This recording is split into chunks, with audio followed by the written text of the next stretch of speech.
What's going on, girls, gals, boys, hals, like the dad from Malcolm in the Middle, Dals, like short for Dallas, the Dalles, a town an hour away from Portland where I just live, non binary pals, and Sals from Impractical Jokers. Welcome to Stream of Consciousness. Welcome to Stream of Consciousness. Oh my God. I recently had a bout of relapse in the last few months of 2024. And my partner Lane is sober. And we decided to get sober together. And she had some health problems arise because of addiction. And I say, let's do it. I've dabbled with it. I've recognized how addicted I am, how when I'm fully allowing myself to become intoxicated, I do it morning, noon, and night.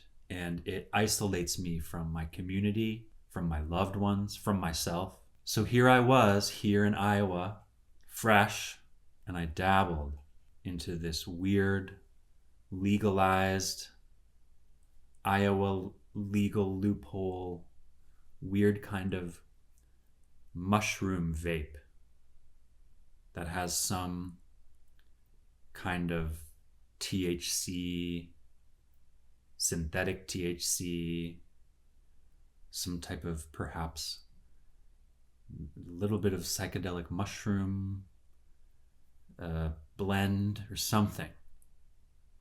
Mystery juice. And I started in on being an addict. Living full addict mode. Secret life mode.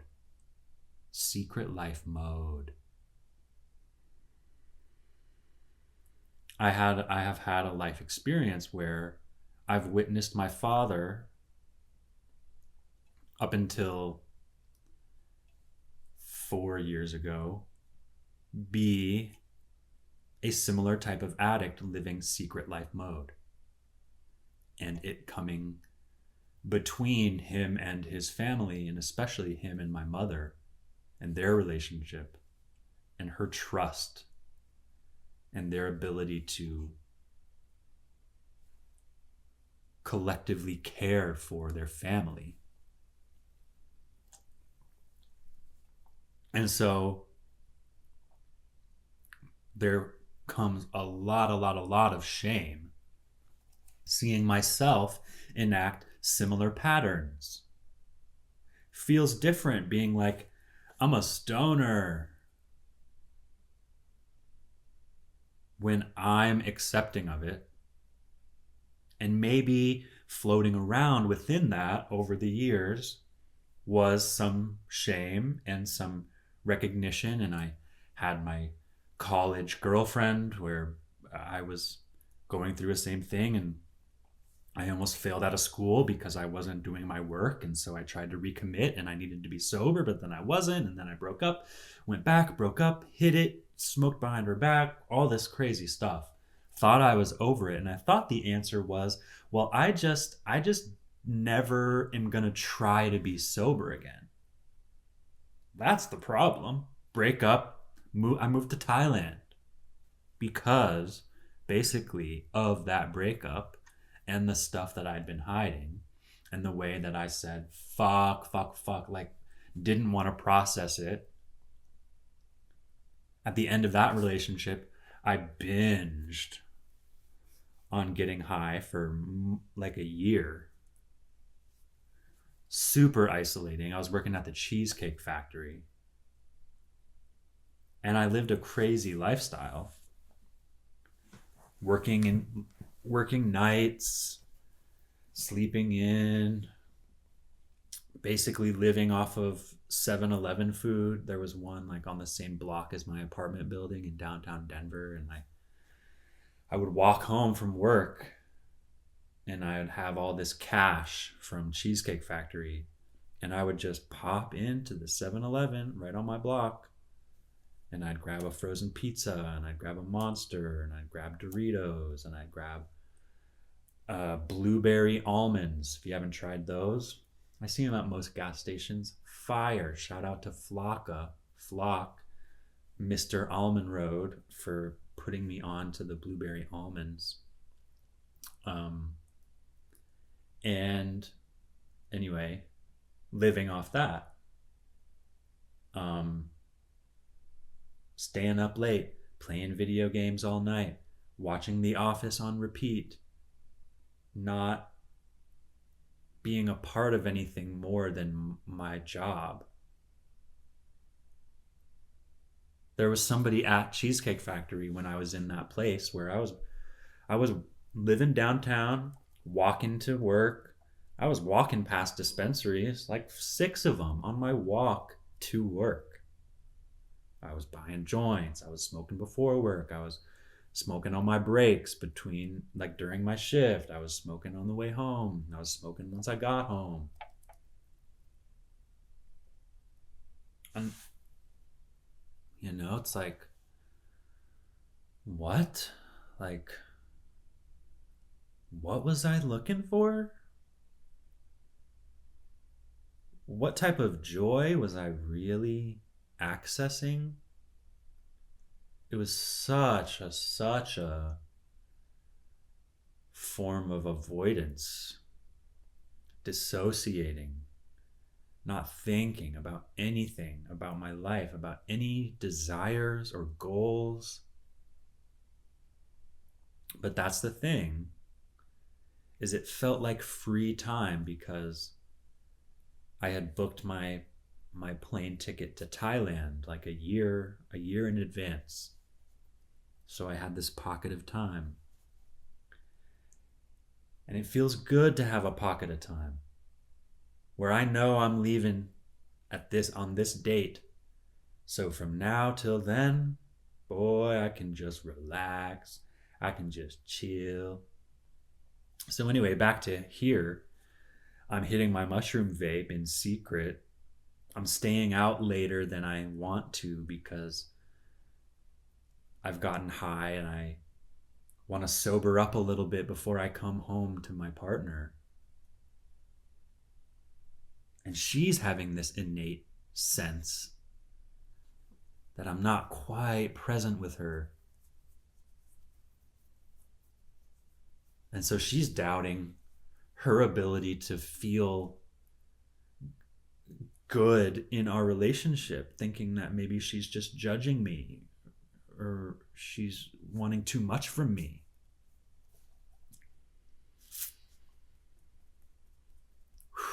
That's a hard thing to process. The way that I've hurt her by doing that, by lying to her, by staying away.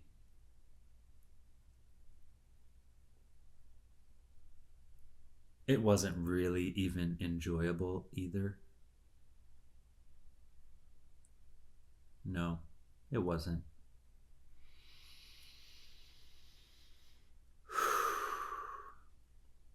So we have a day where we're spending an intentional day together.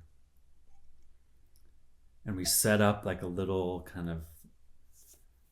nest down here in the basement to kind of watch some shows and connect. And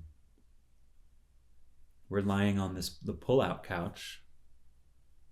And she's like, it feels like there's something in between us. And I'm just like, yeah, there fucking is. It's me. I'm lying to you. I have a vape hidden in the other room. I'm sorry.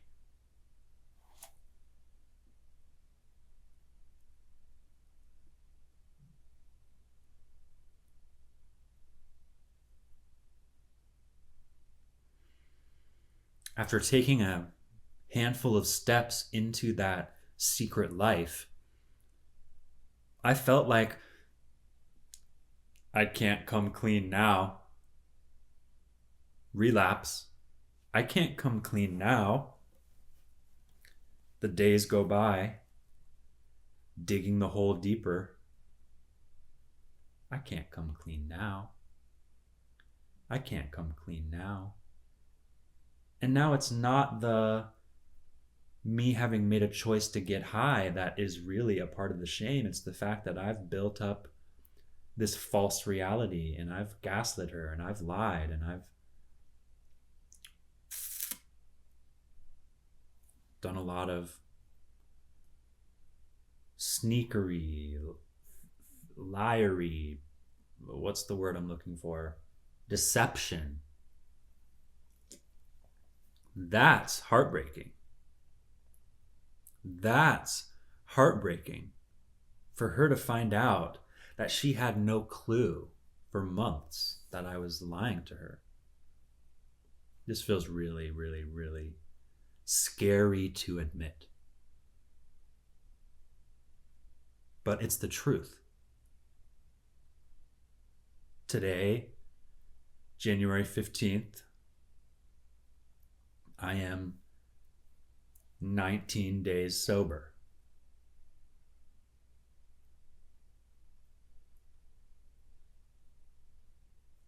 Feels really good. And a lot has happened. Lane and I have done a lot of processing and communicating about our relationship. What am I committed to? What do I actually want? What are my actions saying about what I want? I think I'm very, very familiar with my actions not being a direct reflection of my desires, because I make the decision to get high in a dissociative state, separate from thinking about I'm doing something today. Is what I'm doing today, is it going to make me feel good? Is it in service of the goals that I have for my life and for this next chapter? Is it honest? Is what I'm doing today something that I can be honest about with the people in my life? That matters. That has an impact. Experiencing my dad hiding his addiction because he was ashamed. He really wanted to do it, but he didn't want people to know. Well, there's only so much you can hide. So then there's a hard exterior shell wrapped around him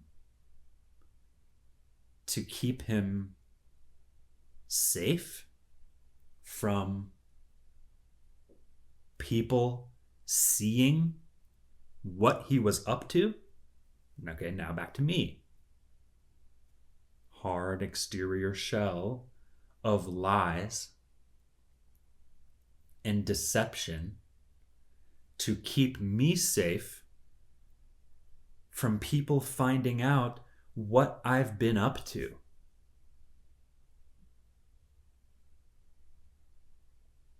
I'll go to Pancheros, the Midwestern Chipotle, top tier for fast food burritos. Lie about it. Not because it's something bad, but it's something that I feel like isn't something I'm proud of. Shouldn't have spent the money. I have food at home.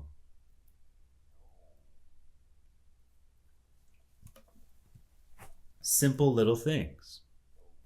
Hiding purchases.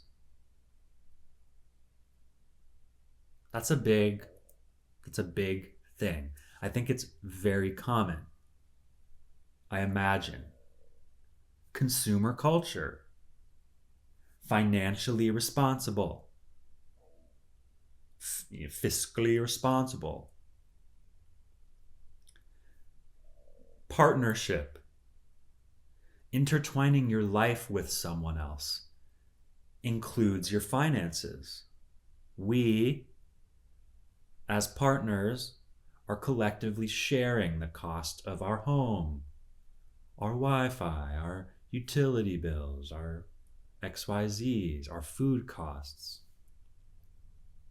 So, if I go have a $12 burrito after work before I come home, I feel like that's $12 that I spent.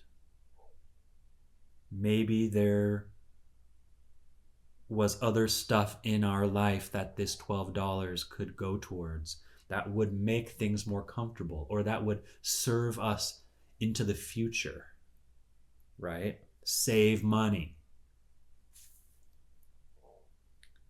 So I come home filled up off a burrito. Wrappers already thrown away at a gas station or at the Poncheros. Come home. Lane made dinner. Well, I'm holding on to this lie that I've already eaten, so now I have a second dinner. And every bite feels like hell. And it's delicious. And every mouthful is like a excruciating prison of my own making. She doesn't care.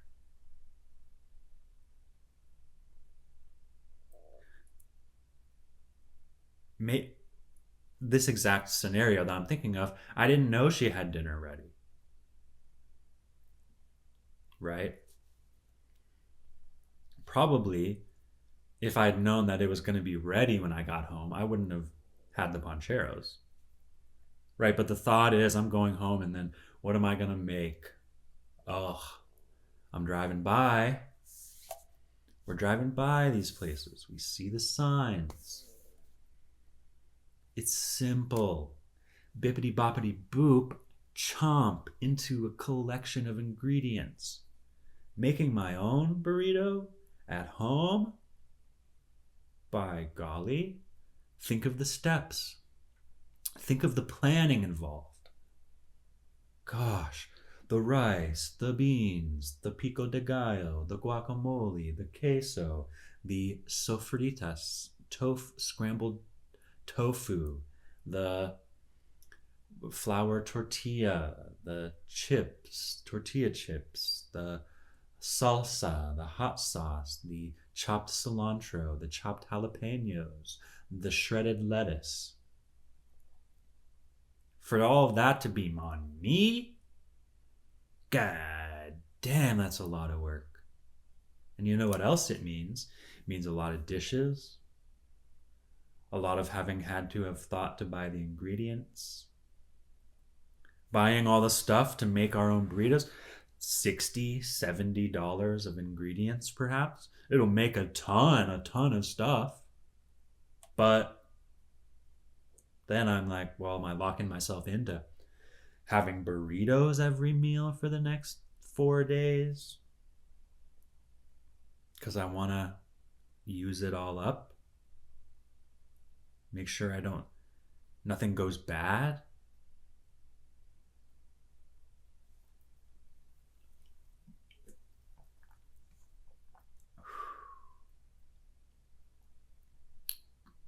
I'm not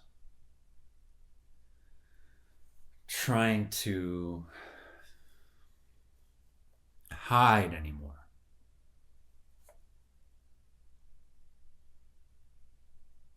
I now need to learn how to field and respond to Lane's questioning of me. She didn't know. She couldn't tell that I was getting high in secret before. So now that I'm not, still might feel the same to her.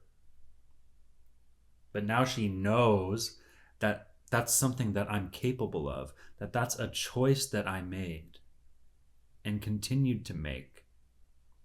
And so it will cause her to feel doubt about me. And that is completely valid. And I must now work towards rebuilding and regaining her trust. And the thing that I need to remember is maybe I may relapse again.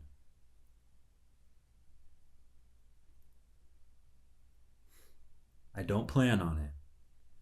But if I do, I will not lie about it. And I will recognize it's not actually something I want to do. It's not something I want to continue. And it is not a loving act towards the life I'm building. It is not a part of the life that I'm building.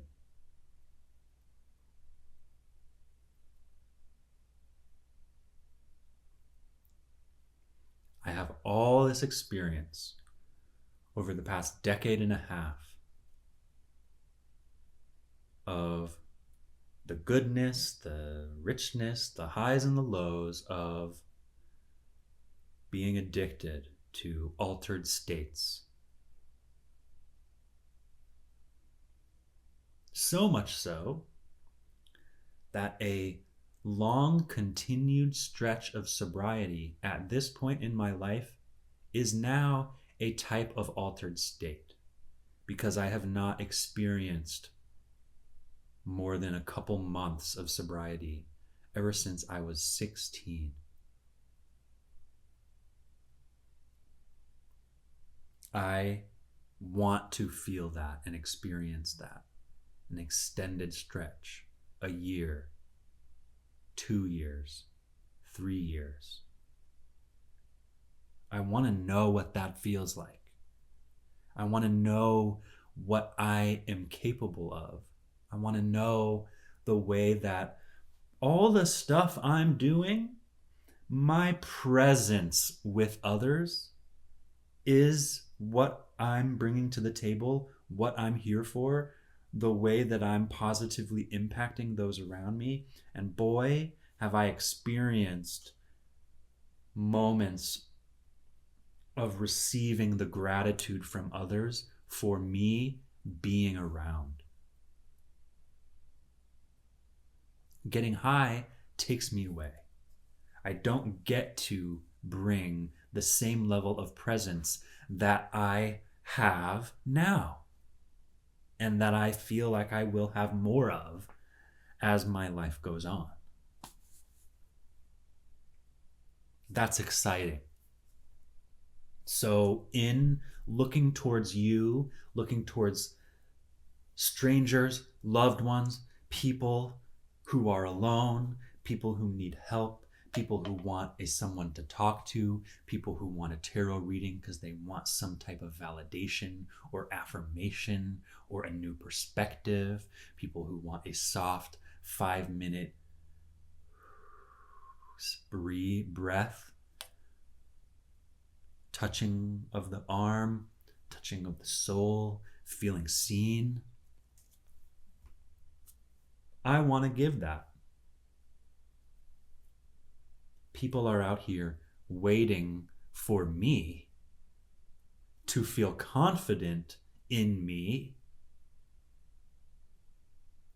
that I'm showing up in my fullness, my full Wes, my conscious Wes.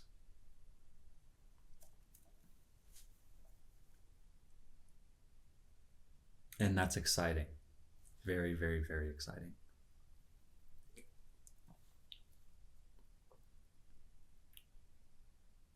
I'm excited. And I still recognize I have a lot of habits and patterns that still take me away. That's where I still want to just zone out, even with no drugs. I want to zone out. I feel when I feel big emotions, I want to just turn on the TV. I want to drown myself out a lot of the time. It's overwhelming to feel the fullness of me.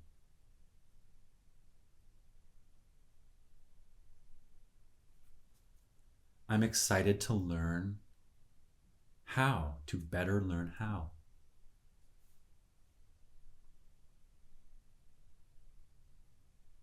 I'm a lot. I contain a lot. My emotions are full and rich and they flow from me and they are real. And I haven't lovingly met them and sat with them and honored them and accepted them, my emotions, for what they are, for their fullness. I became chill guy who doesn't get mad and doesn't get sad and doesn't care. I don't give a fuck. Yeah, bro, let's fucking go. Like, that felt good to me. That's all I knew.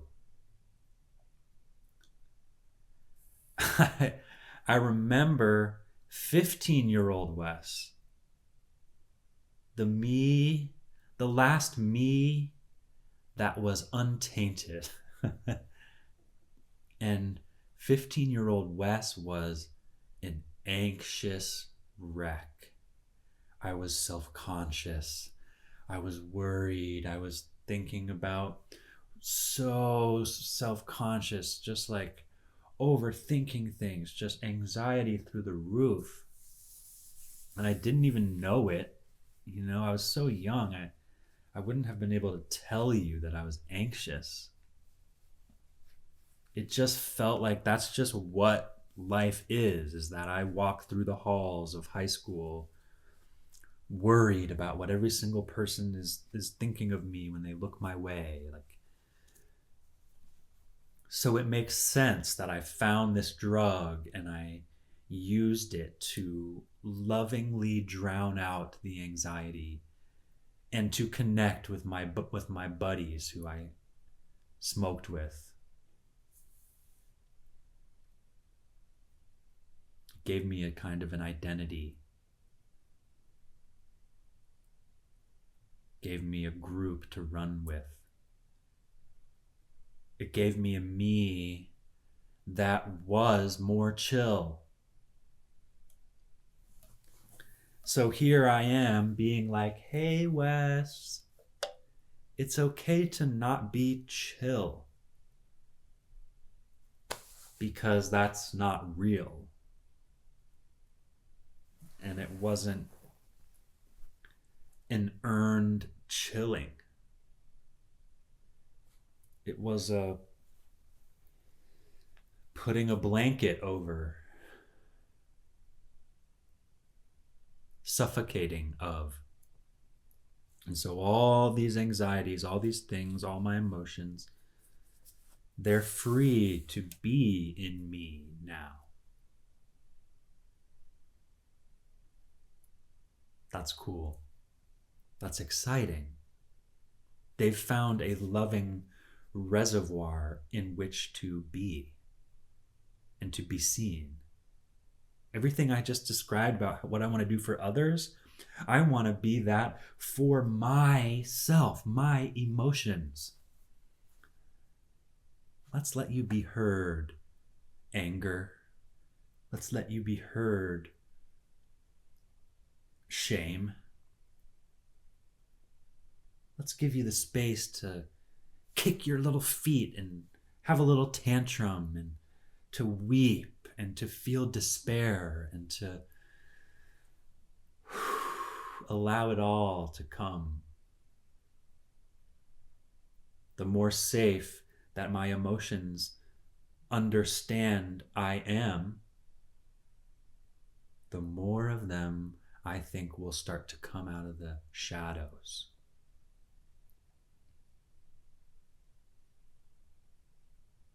I imagine my emotional well as like a mountain lake, pristine lake. The emotions that had come to the lake, whether like a bird to land or like a fish or like a leaf, a ripple, whatever it may be, they were met with getting smoked out. Get out of here. Blowing O's, smoking out my emotions. I was blowing O's to smoke out my fear and my doubt and my sad and my cry about it and my fucking everything.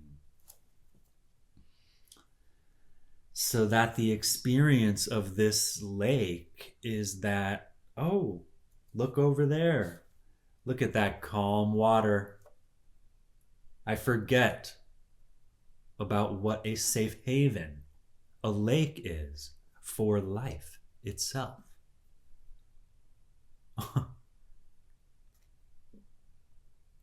There are predators there. There is prey. There is volatile. There is soft and timid. There is splashing. There is relaxing. There is drowning. There is shivering. Right? There is sunburn. There is refreshment. There are things I don't even know to describe at this moment. But I will accept you, whatever you are, whoever you are. And I'm not going to say, show yourself! I'm not going to say that.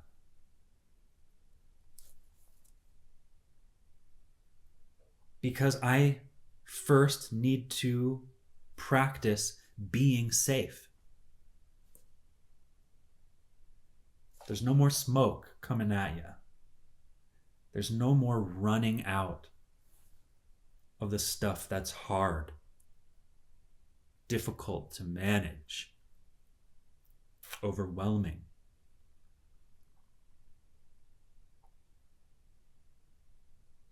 The overwhelming, hard, difficult emotions are coming up into me to be felt, to be allowed to be expressed,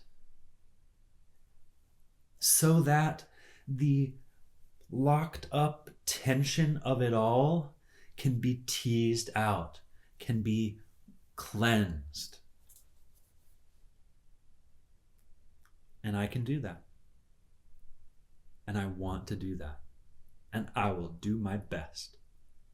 I will do my best to be safe for you. I want to do my best. So I can anticipate that at some moments my best is not going to feel like enough. But I'm coming off of years of not even wanting to try. So I can go easy on me for a little while.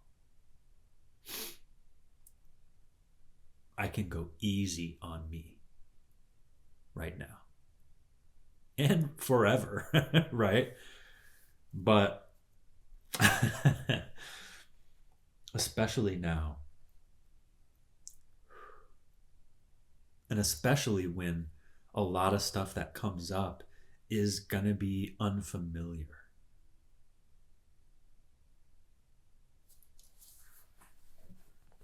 Where there's a lot of learning that's going to be taking place within me. And I look forward to that. Oh, God, am I finally ready to be a student? I was forced into that identity as a young one. And I grappled with it, and I did not like it.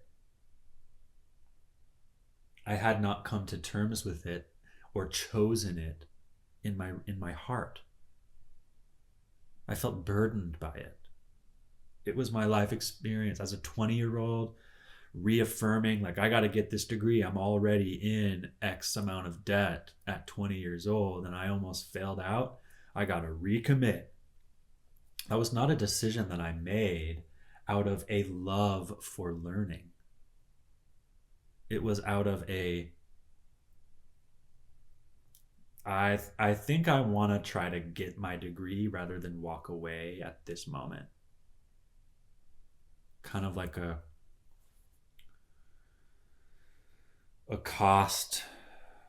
sunk cost fallacy, probably, right? But I'm ready to be a learner, to be a student of all that I have to teach myself and of what lies within me to teach me. I am a lake. I am a lake.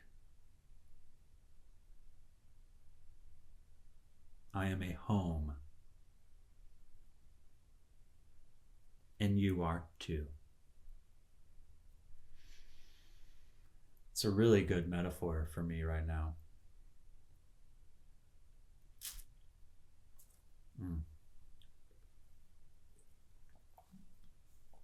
All right. Feels good. Feels good. Thank you for listening. Thank you for listening. Wes, thank you for setting this up right here. It feels good. I feel held right now. I've been allowed this space.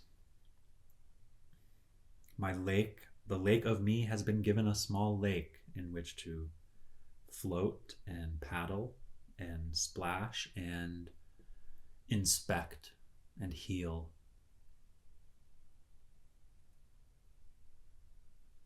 Spend some time in your lake. Honor what's coming to your lake. Clean up your lake. Maybe my lake needs to be, there's clutter, there's debris, there's gunk and junk and trash that I neglected to pick up. So in whatever way, be with yourself today. And I'll see you again soon. Much love.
what I said to myself. And here I am, here I am. I've arrived and I'm fine, and I'm finding myself on the line, yeah. I hope you're picking up that phone call, Wesley. You can make it all, get the wrong impression every single time. I'm learning my lesson. All these hates, I'm in a rush. You can tell me I've been whipping that ass. All of my love in the pocket. Every time thought I could stop it, but it keeps rolling on. Yes, it keeps rolling, rolling on. I've been alive this whole damn time. This whole damn time. Yes, I'm feeling my body, baby, and I'm learning to figure out all of these obstacles, these things. I'm filling my life up with love. Cannot stop telling you I am finally alive,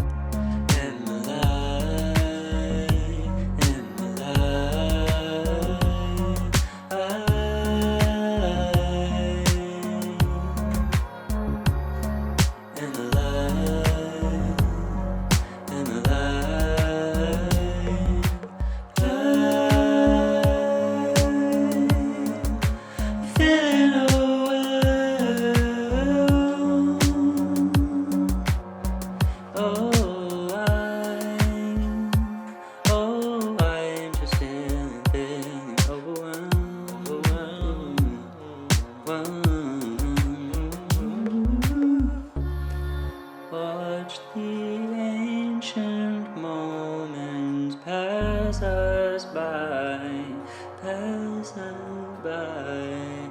Watch the olden words fill your mind, your